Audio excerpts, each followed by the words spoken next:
അപ്പൊ ഞാൻ ഇവിടുന്ന് കേട്ടതാണ് ശ്രീകുമാർ സാറിന് കുറെ ഫാൻസ് ഒക്കെ ഉണ്ടെന്ന്. ശരിക്കും ഉണ്ടാ ഫേസ്ബുക്കിലൊക്കെ ഫാൻസ് ഉണ്ടെന്ന്?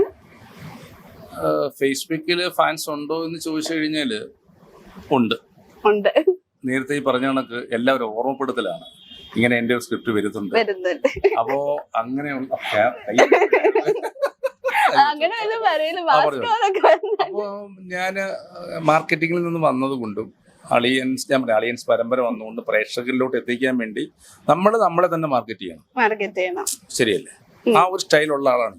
അപ്പൊ സോഷ്യൽ മീഡിയയിൽ ഞാൻ പിന്നെ ഗമയ്ക്ക് അടിക്കുന്ന ഒരു കാര്യമുണ്ട്.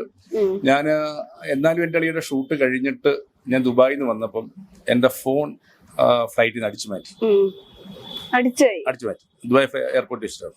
ഞാൻ വളരെ വിഷമത്തോടെ ആ ഫേസ്ബുക്ക് പോസ്റ്റ് 6700 പേരാണ് എന്റെ ആ പോസ്റ്റ് ഷെയർ ചെയ്തു. ഇപ്പഴും കിടപ്പുണ്ട്. ശ്രീകുമാർക്കിൽ അടിച്ചാൽ മതി. അപ്പൊ ഞാൻ വിചാരിച്ചു എന്റെ ഒരു പോസ്റ്റ് 6700 പേര് ഷെയർ ചെയ്യണമെങ്കിൽ അപ്പൊ നമ്മള് എന്തൊക്കെയാണെന്ന് തോന്നി എല്ലാം ഞാൻ ഇടും. ഇന്ന് തന്നെ ഇപ്പൊ കുറെ കയറി കഴിഞ്ഞു. അതാ അവിടെ പോസ്റ്റ് കയറി കഴിഞ്ഞു. അതിന്റെ ഭാഗമായിട്ടാണ് നമ്മുടെ അണിയറ പ്രവർത്തകരിക്കണമെന്ന് പറഞ്ഞത്. അപ്പൊ എല്ലാ സോഷ്യൽ മീഡിയ അല്ലേ ഇപ്പൊ അതുകൊണ്ട് സജീവമാണ്. അപ്പോ എല്ലാരും മെയ് 31 മുതല് നമ്മുടെ സിനിമ കണ്ട് സോഷ്യൽ മീഡിയ ഫ്രണ്ട്സിനോട് പ്രത്യേകം പറയുന്നത് അത് ഞാനത് എന്റെ തൊഴിൽ കേറുന്നുണ്ടോ? ഞാൻ ആദ്യം തന്നെ ഇട്ടിട്ടുണ്ട് പോസ്റ്റ്.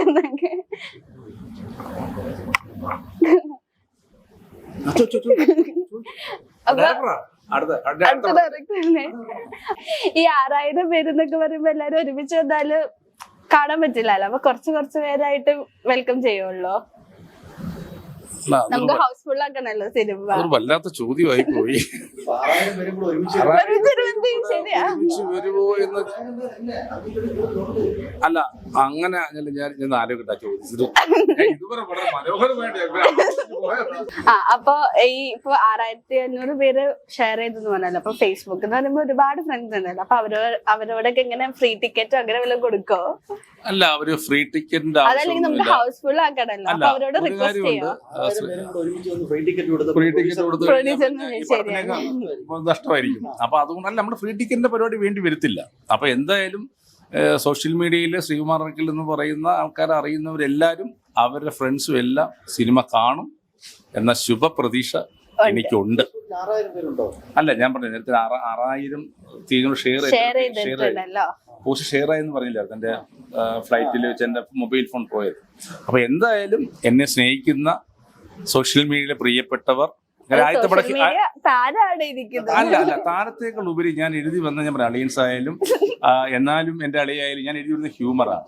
പിന്നെ വേറെ കാര്യമുണ്ട്, നമ്മുടെ ശത്രുക്കൾ എന്ത് കാണാൻ കയറും, ഇവൻ എന്താണ് എഴുതി പിടിപ്പിച്ചിരിക്കുന്നത് എന്ന് പറയാനും 1% ആൾക്കാർ കയറും.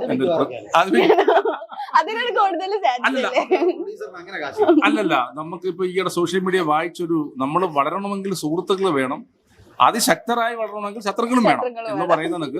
സോഷ്യൽ മീഡിയയിൽ എല്ലാവരും സിനിമ കയറി കാണും. അദ്ദേഹം മോശമൊന്നുമല്ല, സോഷ്യൽ മീഡിയയിൽ മോശമൊന്നുമല്ല. ലോവൽ സി ക്യാമറമാൻ എന്ന് പറഞ്ഞാൽ അദ്ദേഹം ഫേമസ് ആണ്. അപ്പൊ നമ്മളിലെ നാട് ഓടുമ്പോ നടുവേ ഓടുക എന്ന് പറയുന്ന രീതിയിൽ എല്ലാ ഫ്രണ്ട്സും കയറി കാണും. പിന്നെ ഈ ഇന്റർവ്യൂ അതിന് ഉപയോഗിക്കുകയാണ് ഒരു പരസ്യമായിട്ട്. എല്ലാവരും കയറി കാണണമെന്ന് താഴ്മയായിട്ട് ഞങ്ങൾ അഭ്യർത്ഥിക്കുകയാണ്. അപ്പൊ പറഞ്ഞ പോലെ തന്നെ എല്ലാവരും സിനിമ കാണട്ടെ, പ്രത്യേകിച്ച് ഫേസ്ബുക്ക് ഫ്രണ്ട്സ് എല്ലാവരും സിനിമ കാണട്ടെ എന്ന് വിജയിക്കട്ടെ എന്ന് ആശംസിക്കുന്നു. Thank you so much. നന്ദി, നല്ല നമസ്കാരം. Thank you.